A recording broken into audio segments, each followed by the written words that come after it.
Estimado amigo e irmão, saudamos a todos e convidamos para o nosso estudo de hoje sobre o tema A Tentação, com base bíblica no texto de Mateus capítulo 4, versículos 1 a 11. O nosso estudo de hoje, o estudo de número 23. Que Deus abençoe este nosso momento de reflexão.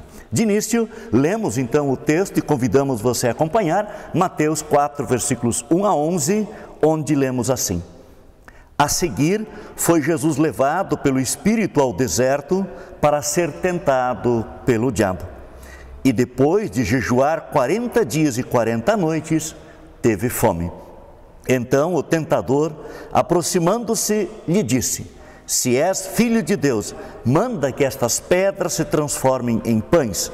Jesus, porém, respondeu: Está escrito: Não só de pão viverá o homem, mas de toda palavra que procede da boca de Deus.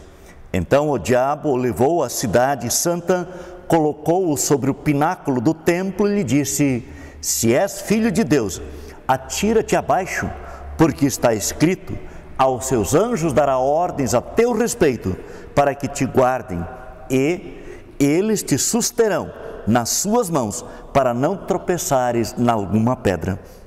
Respondeu-lhe Jesus: Também está escrito: Não tentarás o Senhor teu Deus. Levou-o ainda o diabo a um monte muito alto, mostrou-lhe todos os reinos do mundo e a glória deles, e lhe disse: Tudo isto te darei, se, prostrado, me adorares. Então Jesus lhe ordenou: Retira-te, Satanás, porque está escrito: Ao Senhor teu Deus adorarás, e só a Ele darás culto. Com isto o deixou o diabo, e eis que vieram anjos e o serviram. Estimado amigo e irmão, tentação.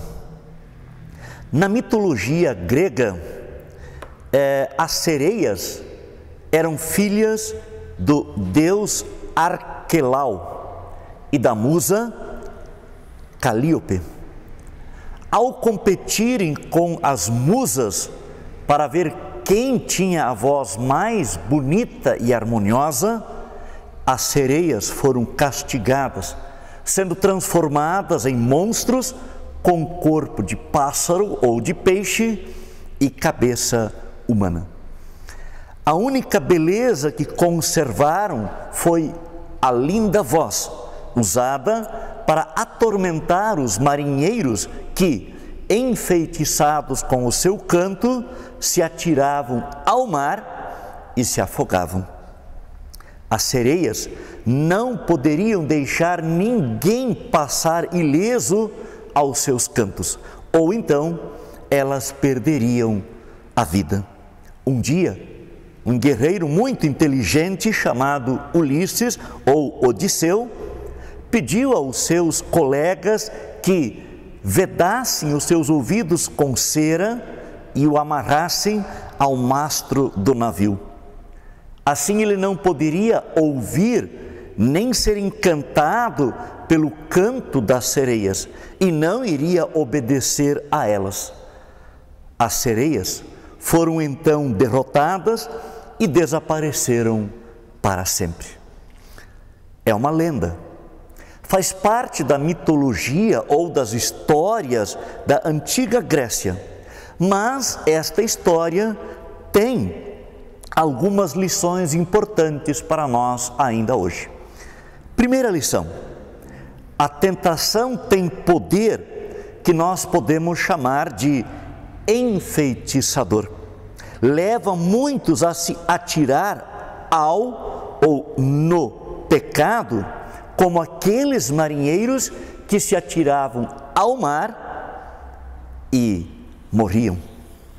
Segunda lição: não há mortal que não seja tentado. Até o próprio Jesus foi tentado, e assim como ele, nós já fomos tentados e ainda seremos tentados. Terceira lição: tentação não é pecado. Pecado é ceder à tentação, é permitir que a tentação determine o meu comportamento, aquilo que você vai fazer. Para Caim, por exemplo, que planejava matar o seu irmão Abel, Deus disse claramente a ele: o pecado deseja conquistá-lo, mas você deve dominá-lo. Gênesis 4, versículo 6. Irai-vos e não pequeis, nem deis lugar ao diabo, assim declara o apóstolo Paulo na carta aos Efésios. Como podemos então resistir à tentação? Não adianta pedir para alguém nos amarrar ao mastro ou a um poste. A maneira como Jesus combateu a tentação foi por meio da mais poderosa obediência e de compromisso com a palavra de Deus. Mas lembre-se, obedecer implica em conhecer. E conhecer requer leitura. E a leitura é, sem dúvida, um investimento de tempo que você precisa fazer. E sem tempo para a leitura e um profundo estudo da palavra de Deus, não haverá possibilidade de vencer a tentação, pois a tentação nos desafia na obediência a Deus e no seguir a orientação de sua santa palavra. Mais algumas considerações que julgo importantes com respeito à tentação. Primeiro, qual é a natureza das programações da TV, especialmente os canais abertos? Minar valores cristãos e assim, aos poucos, nos afastar dos princípios cristãos. Segundo, como reage o sapo quando ele é jogado na água quente? Ou como ele reage quando jogado na água morna, que lentamente vai sendo aquecida? Respondo: quando o sapo é jogado na água quente, ele salta imediatamente, assim que bate sobre a água quente. Já sendo jogado dentro da água morna, ele vai se acostumando e acomodando a temperatura da água, até que ao final ele morre cozido. Cuidado! Terceira observação: como Jesus nos ensinou a orar no Pai Nosso, especialmente na sexta petição, ele disse: e não nos deixes cair em tentação. Mas o que é tentação? Deus, ele testa, faz a prova com o seu povo, colocando-o em situações que revelam a qualidade de sua fé e a dedicação ou devoção, a fim de que possam ver o que está em seus corações. Cito dois exemplos de como isto acontece no Antigo Testamento. Gênesis capítulo 22, versículos 1 a 2, onde lemos: depois dessas coisas pôs Deus Abraão à prova e lhe disse: Abraão. Este lhe respondeu: eis-me aqui. Acrescentou Deus: toma o teu único filho Isaque, a quem amas, e vai-te à terra de Moriá.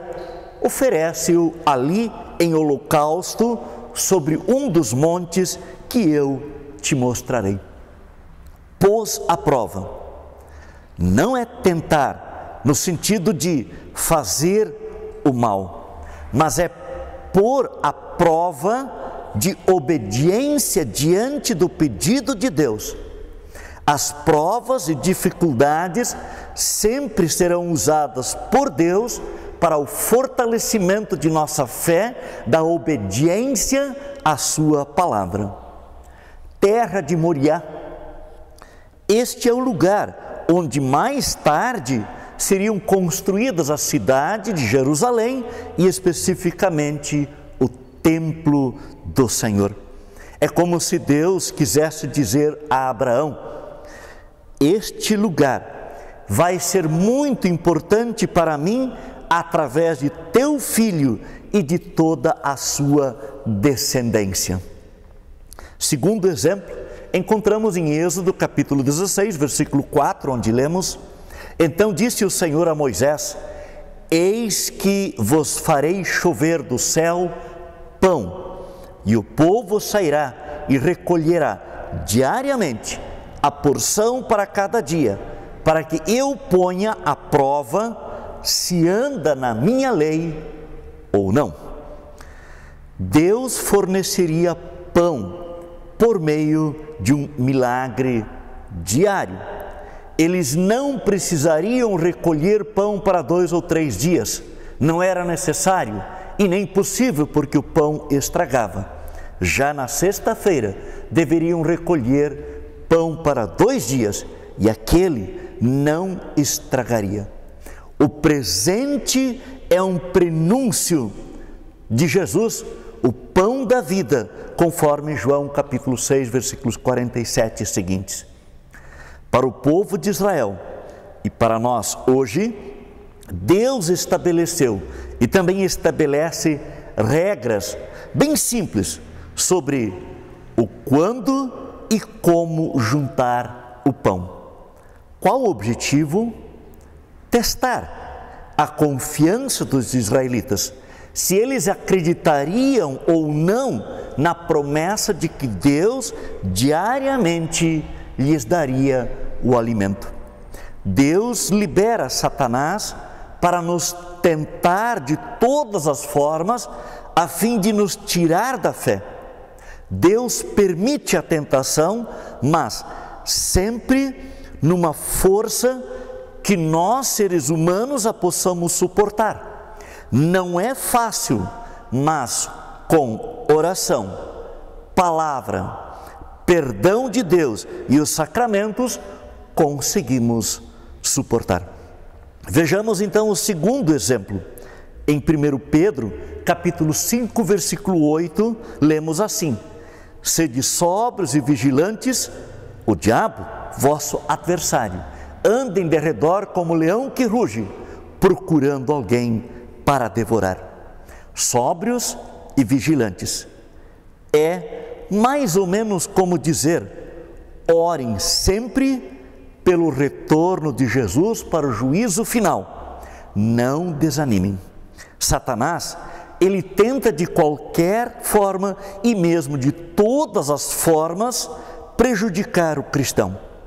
Sob o governo do imperador Nero, muitos cristãos foram mortos por leões nas arenas de Roma.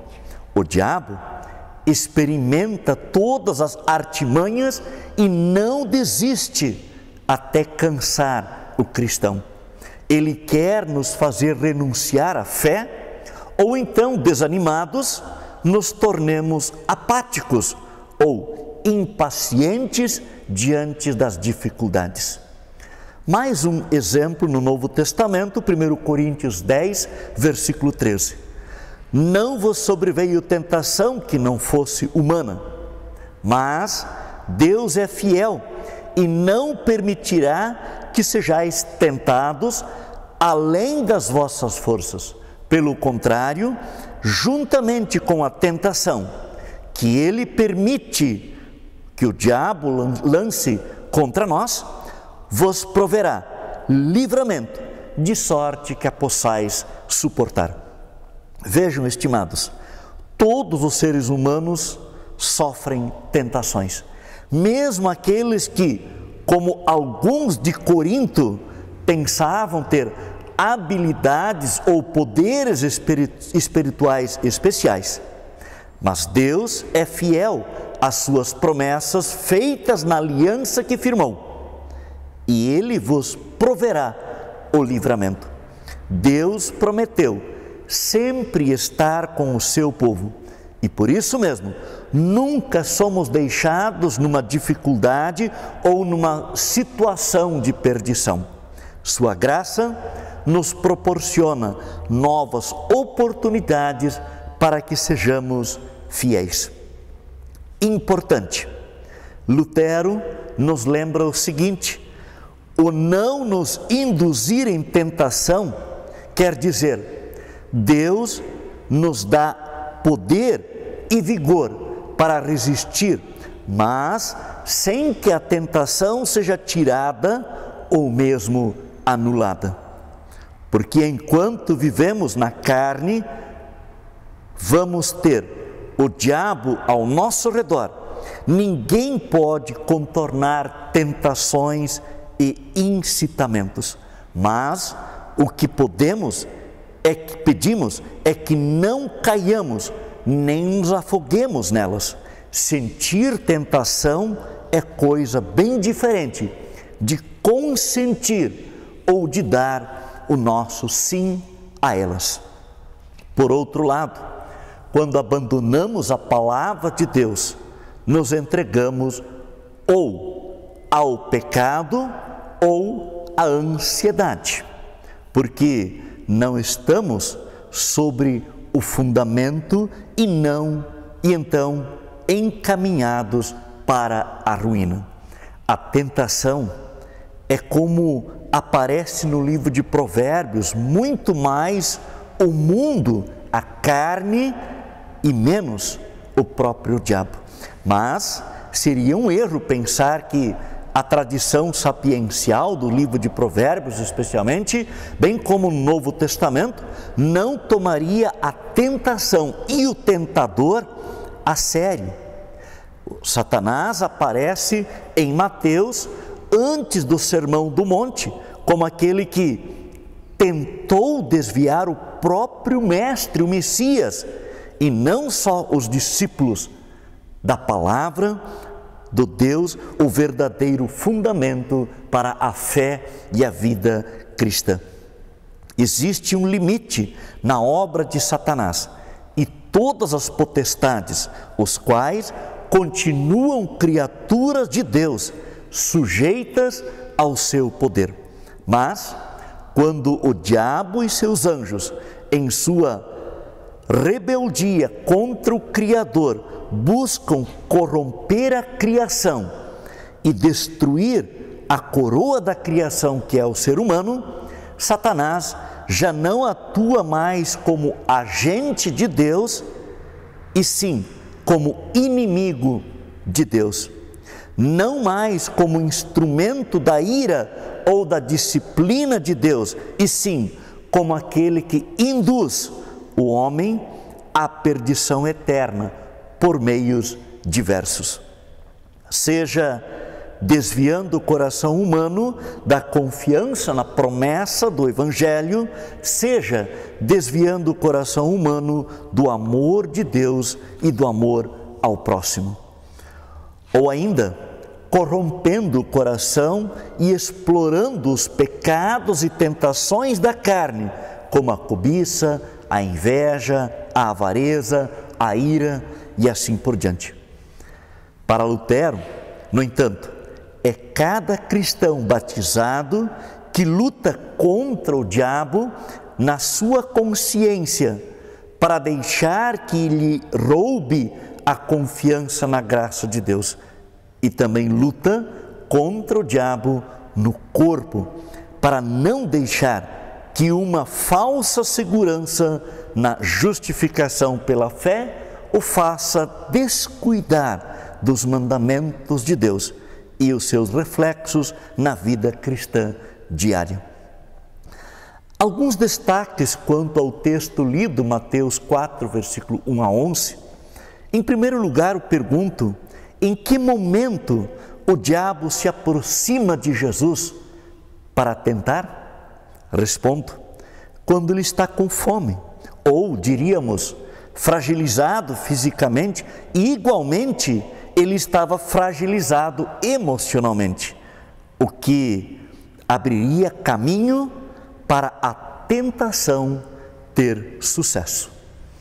Segunda pergunta, além de diabo e Satanás, que outro nome ele recebe no texto?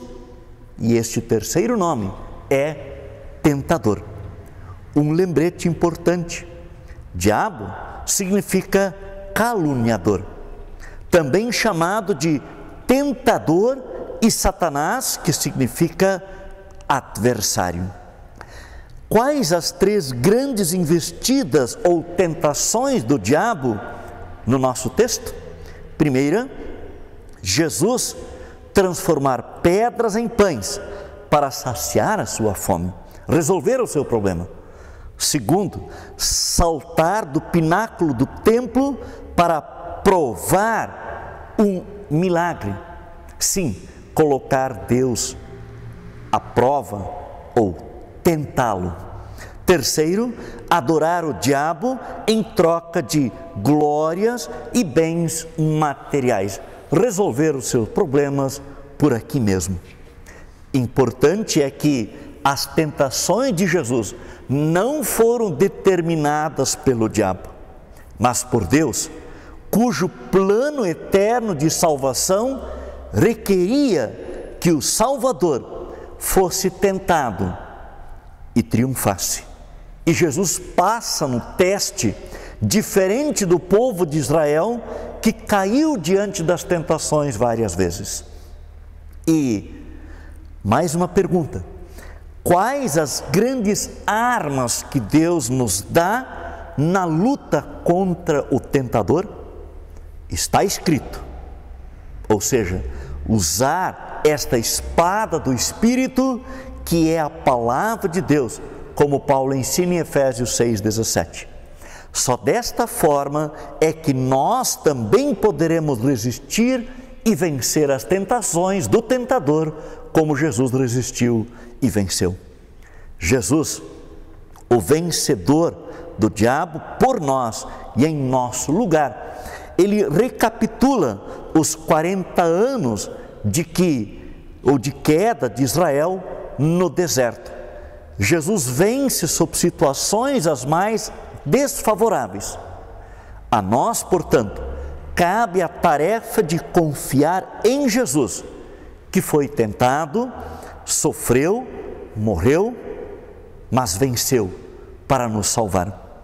E ele, que sofreu e foi tentado, ressuscitou e agora vive, se compadece de nós e é poderoso para socorrer os que são tentados. Vigiar e orar com a palavra de Deus para não cairmos em tentação. Por isso, amados, o diabo, ele tenta Jesus a buscar sua própria glória. Jesus se recusa a seguir por esse caminho e escolhe trilhar o caminho da obediência a Deus, o caminho da cruz. Por amor, ele não julgou como usurpação o ser igual a Deus. Antes, a si mesmo se esvaziou, assumindo a forma de servo, tornando-se em semelhança de homens. E reconhecido em figura humana, a si mesmo se humilhou, tornando-se obediente até a morte e morte de cruz. Já dizia o apóstolo Paulo em Filipenses 2, versículos 6 a 8. Estimados irmãos, Jesus fez tudo o que fez por causa de Israel, que tinha falhado no teste diante de Deus. Jesus tornou-se o nosso substituto, que derrubou Satanás por nós, tornando-nos livres do pecado, da morte e do poder do diabo. As sereias não cantam mais, mas os encantos e fascinações das tentações que o diabo, o mundo e a nossa carne lançam sobre nós, elas têm afogado muita gente na lama do pecado e assim levando-os à perdição eterna. Sigamos o exemplo de Jesus e nos momentos de aflições, lembremos sempre, está escrito. E levem com vocês estas palavras de 1 Coríntios, capítulo 10, versículos 13. Não vos sobreveio tentação que não fosse humana, Mas Deus é fiel e não permitirá que sejais tentados além das vossas forças. Pelo contrário, juntamente com a tentação que Deus permite o diabo lançar contra nós, vos proverá livramento, de sorte que a possais suportar. Protegidos e abençoados, sigamos e sirvamos sempre ao Senhor e Salvador Jesus. Amém. Que Deus abençoe a você, estimado amigo ouvinte, e até a nossa próxima oportunidade.